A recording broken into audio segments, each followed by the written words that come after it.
Ok, donc t'oublies pas, tu prends bien ton temps, ça va bien se passer. Attention, Il n'y a pas de sponsor dans la vidéo. Ok, ça marche. 2, 1, ça tourne. Bienvenue à tous et à toutes, bienvenue dans cette nouvelle... Ok, coupé. Non mais, il se prend pour qui lui là-bas? Acheter moins cher grâce à l'impression 3D, aujourd'hui c'est possible et on va voir pourquoi. Une boutique pour vendre des objets directement imprimés, maintenant ça existe. Un nouveau plugin sur Cura pour éviter le warping. La nouvelle Creality Wi-Fi Box peut-elle remplacer Octoprint pour un meilleur prix? Le top modèle à imprimer de la semaine, les projets des abonnés et puis surtout aujourd'hui... Je les ai pas avec moi, mais petit concours de Noël. Je reçois régulièrement des livres des éditions Erol. Je les remercie d'ailleurs pour ça. J'en ai 4 ici avec moi que je souhaite vous offrir. Le premier que j'ai ici, c'est la réalité virtuelle démystifiée. Un très beau livre avec de belles images que j'ai lu en partie. Très très bon pour les jeunes curieux dans ce domaine-là. Il y a tout un chapitre aussi sur les jeux vidéo. Franchement, un très beau cadeau pour Noël. Celui-là, c'est la Data Science par la pratique. Donc c'est vraiment les bases en Python. Donc si vous souhaitez un jour démarrer la programmation, que vous êtes encore un petit peu jeune ou même pas du tout en fait, eh bien pourquoi pas commencer avec Python et avec ce livre. Super livre aussi, hein, un bon bouquin. J'ai les réseaux informatiques par la pratique. Alors voilà, ça peut être intéressant aussi si vous êtes intéressé par le domaine. Et le dernier livre que je vous avais déjà fait gagner et que j'aimerais aussi vous refaire gagner une deuxième fois, c'est le grand livre de l'impression 3D. Celui-là, je l'aime beaucoup. C'est le mien personnellement, mais je tenais vraiment à ce que quelqu'un puisse en profiter. C'est mon cadeau de Noël vraiment perso que je vous fais là. Des beaux petits cadeaux, hein, des beaux petits cadeaux. Pour participer, c'est très simple. Comme d'habitude, on se donne rendez-vous sur Instagram à la fin de cette vidéo. J'ai dédié un post exprès pour ce concours. Voilà, donc n'hésitez pas à faire un tour. Et puis nous, on commence avec les news de la semaine. C'est parti, c'est parti.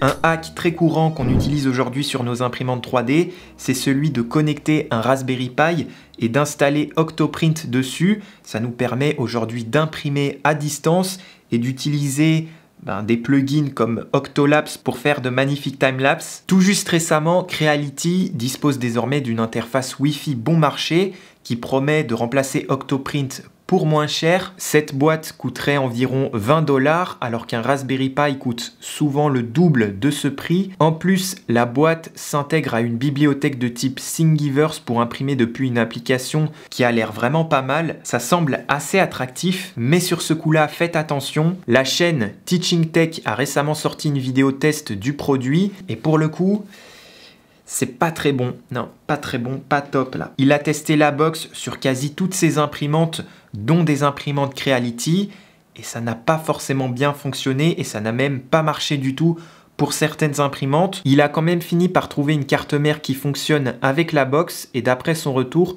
ce produit n'a rien à envier avec Octoprint qui reste totalement gratuit. Donc pour l'info, faites attention si vous croisez cette Creality Wi-Fi Box. Attendez qu'il y ait plus de tests et plus de retours utilisateurs avant de vous lancer sur ce petit accessoire Wi-Fi. Donc pour le moment et pour 20 € de plus, si vous souhaitez ajouter une solution Wi-Fi à vos imprimantes, n'hésitez pas à acheter un Raspberry Pi avec Octoprint. C'est fiable. Personnellement, je l'utilise presque tout le temps. En plus, on a la possibilité de faire de magnifiques timelapses. D'ailleurs, si vous êtes intéressé par un petit tuto sur le sujet, n'hésitez pas à me le faire savoir en commentaire et puis j'en ferai peut-être une vidéo. Allez, news suivante. Si vous possédez aujourd'hui une imprimante 3D déjà depuis un bon moment, je suis sûr que vous avez déjà été sujet un jour à du warping. Cela arrive souvent sur des pièces avec de grandes surfaces.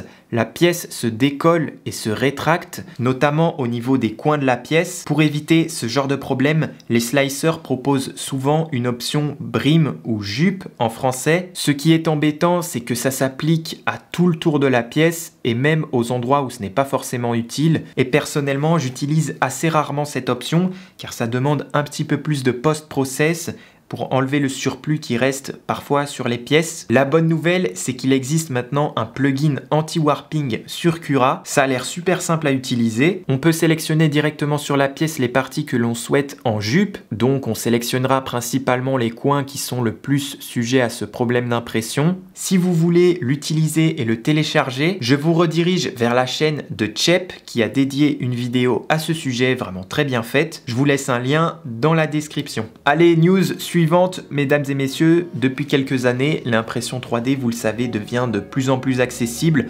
Et on connaît presque tous quelqu'un qui possède aujourd'hui une imprimante 3D. Cette technologie, aujourd'hui, on l'utilise de plus en plus comme un outil pour réparer des choses, pour des projets ou pour s'amuser avec tout simplement. Et certaines entreprises flairent un petit peu cette tendance haussière de l'impression 3D et essayent d'en tirer parti pour le consommateur en faisant ce qu'on appelle des ventes semi-produits. Le but est très simple, on achète le produit incomplet et grâce à nos imprimantes 3D et aux fichiers 3D fournis à notre achat, eh bien on va pouvoir compléter le produit pour avoir un vrai produit fini entre les mains. De cette manière, on pousse la customisation un peu plus loin et surtout, on paye moins cher. Pour prendre un exemple très concret, vous connaissez peut-être Edelkrone, spécialisé dans les accessoires caméra, sliders, etc. et qui sont d'ailleurs une référence dans le domaine, propose une version de leur chariot caméra à imprimer.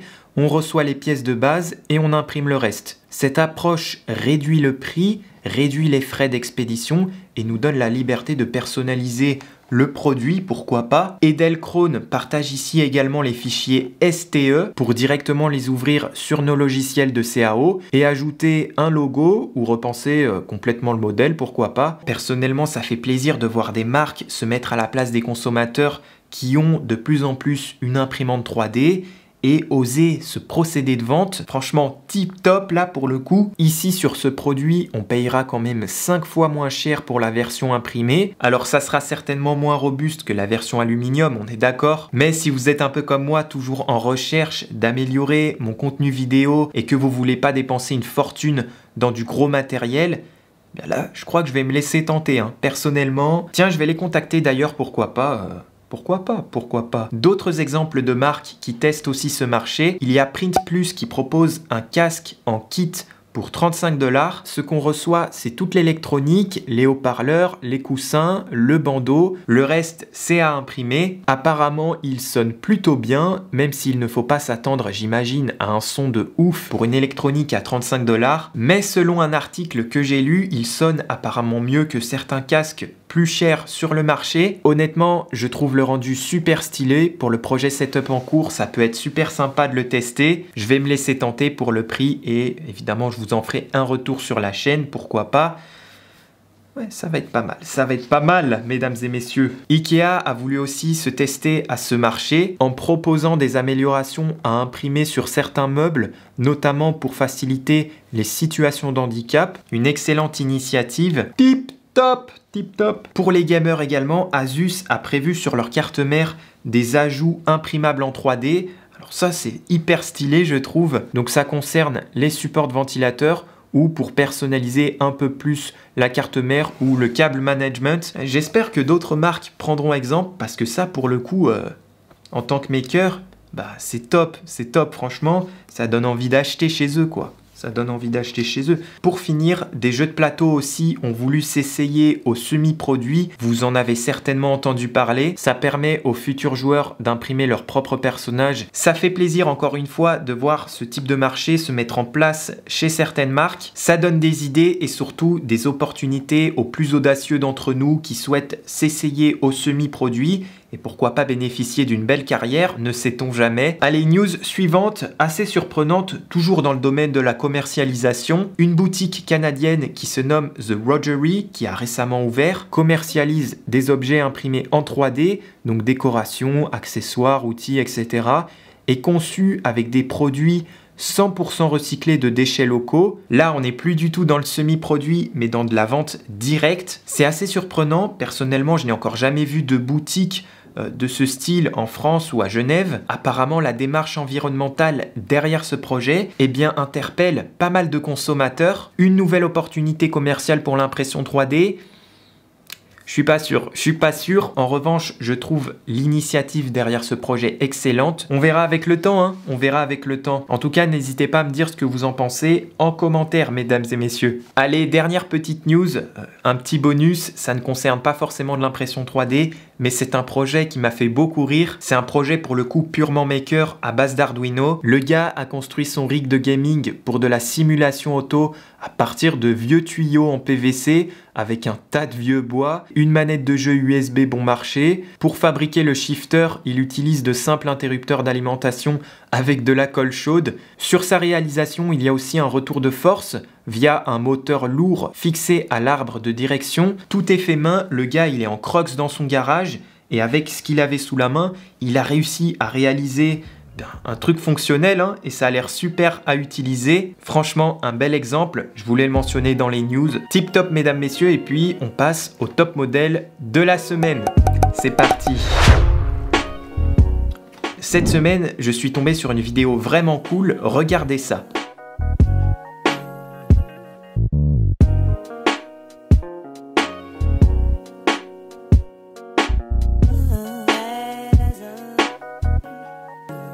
Franchement, c'est top pour décorer un peu son jardin pour Noël si on a quelques arbres. Alors ce petit moule pour faire des cœurs de neige est à la base un produit en plastique qu'on achète directement. J'ai fouiné pour savoir s'il existait une version imprimée en 3D et j'en ai trouvé deux sur Thingiverse. Donc si ça vous intéresse, j'ai mis les liens en description. Je trouve ça chouette étant donné que sur Genève et un peu aux environs, il y a eu quelques flocons. Donc pourquoi pas, pourquoi pas. Et puis on passe à notre dernière rubrique, vos projets, les abonnés.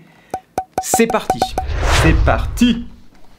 Allez, on commence par Crawford212121 sur Instagram qui réalise une magnifique figurine de Batman, vraiment propre, joli travail de peinture, ça rend super bien, un grand bravo à toi. À ce que j'ai pu voir sur ton Instagram, tu réalises aussi d'autres figurines, franchement c'est top, mais personnellement, voilà, je préfère le beau Batman, il est tip top. Il est tip top. On continue avec Studio Clipsy, toujours sur Instagram, qui a récemment posté sa dernière réalisation, une bataille navale version 3D, d'ailleurs disponible gratuitement sur Cult 3D. J'aime beaucoup les couleurs que tu as choisies, ça rend super bien. Je vois aussi que tu réalises d'autres objets qui valent vraiment le coup d'œil, franchement, bravo à toi, bravo à toi. GG Vert, un drôle de prénom. GG Vert a fabriqué un joli NAS version DIY en impression 3D, le rendu est excellent, les lumières qui font un peu néon, cyberpunk, j'aime beaucoup, j'aime ce genre de réalisation, un grand bravo à toi. Sur Discord maintenant, je vous avais proposé de me partager vos prints du moment et je ne pouvais pas passer à côté de cette réalisation venant de Thomas de la chaîne Polyworkshop qui a reçu et testé la dernière imprimante de chez Creality,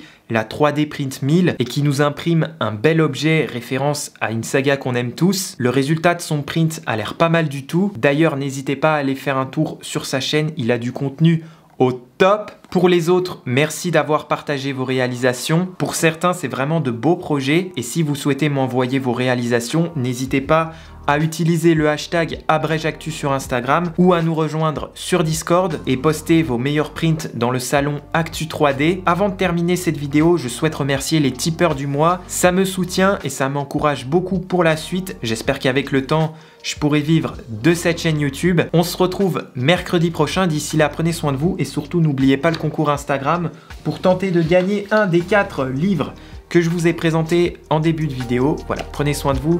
Allez, ciao!